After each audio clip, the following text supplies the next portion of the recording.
আর ওই ফর্মটা সামনের দিকে এগোবে না। অর্থাৎ ফার্স্ট কোশ্চেনের উত্তর হবে ইয়েস, আপনারা লিখে রাখুন। দ্বিতীয় কোশ্চেন থাকবে আপনি নিম্নলিখিত কোন দেশ থেকে আসছেন। তাহলে ওখানে যে বাংলাদেশ আছে সে বাংলাদেশ লিখবেন, যে পাকিস্তান থেকে এসছেন পাকিস্তান লিখবেন। কারণ পাকিস্তান কথাটা এই জন্য বললাম, অনেকে 71 সালের আগে এসছেন, তাহলে তাকে তো পাকিস্তানেই লিখতে হবে, তো এই জন্য বললাম। তাহলে দ্বিতীয় কোশ্চেন লিখবেন বাংলাদেশ অথবা পাকিস্তান।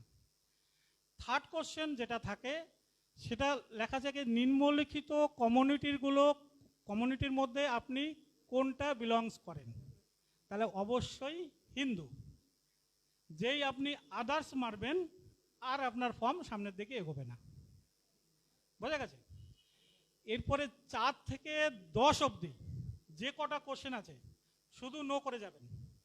যেই আপনি ইয়েসে যাবেন ফর্ম আর এগোবে না, আর ফর্ম যদি এগোয় দেখবেন সেকশন পাল্টে গেছে, কারণ এটা সেকশন 6B-তে এই নাগরিকত্বটা দেওয়া হচ্ছে। যখনই আপনি ইয়েস করবেন হয়তো section 5A, 5C, 5D, 5F এরকম চলে যাবে। ওই প্রসেসে গেলে পারে আপনার নাগরিকত্ব পাওয়াটা অনেক কঠিন হয়ে যাবে, কারণ সেকশন 5-এর নাগরিকত্ব পাওয়া অনেক কঠিন 6B-র তুলনায়। তাহলে 4 থেকে 10 অবধি নো মারবেন, লিখে রাখুন। এবার 11 নম্বরে একটা আছে, ওটাকে ইয়েস মারবেন।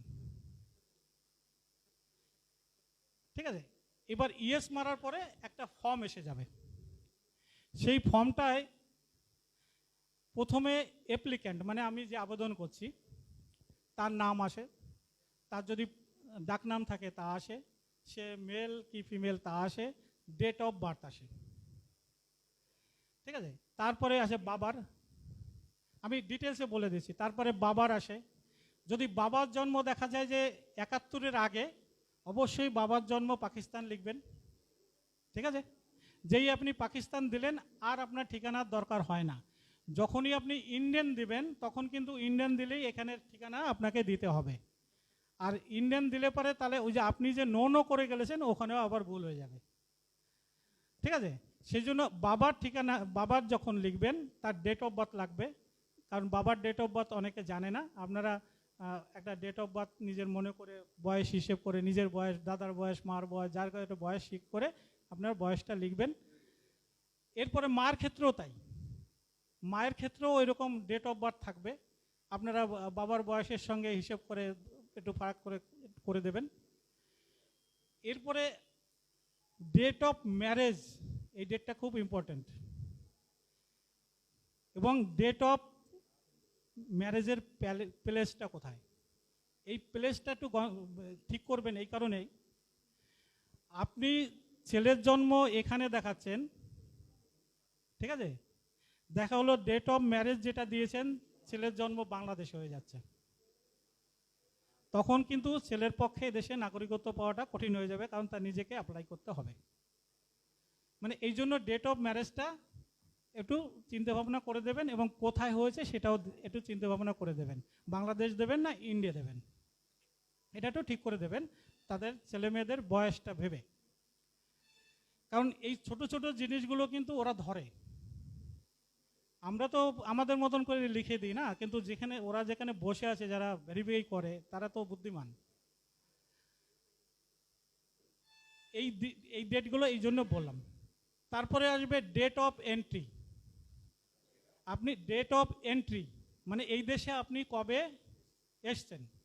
সবচেয়ে সুবিধার জিনিস যে আমি কবে এসছি তার জন্য কোনো প্রুফের দরকার নেই।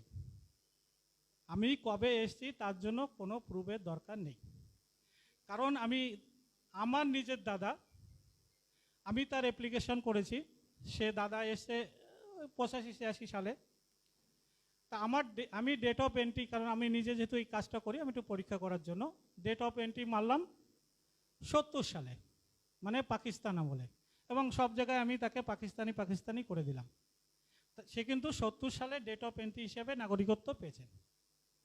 তবে যেটা হলো সুবিধা, আমি যদি পাকিস্তান তাকে বানাতে চাই, ওই দেশে যে ডকুমেন্টসটা সেই ডকুমেন্টসটা অবশ্যই পাকিস্তানের হলে ভালো হয়। সেই ডকুমেন্টসটা যদি পাকিস্তানের আমলের হয় তাহলে তাকে কিন্তু পাকিস্তানি বানিয়েও ঢোকানো সম্ভব হয়। আবার কেউ যদি বলে আমার পাকিস্তান আমলে ডকুমেন্টস আছে আমি বাংলাদেশি বানাবো, তাতে কোনো অসুবিধা নেই। এইবার এরপরে আসবে আপনার সঙ্গে কারা কারা থাকে।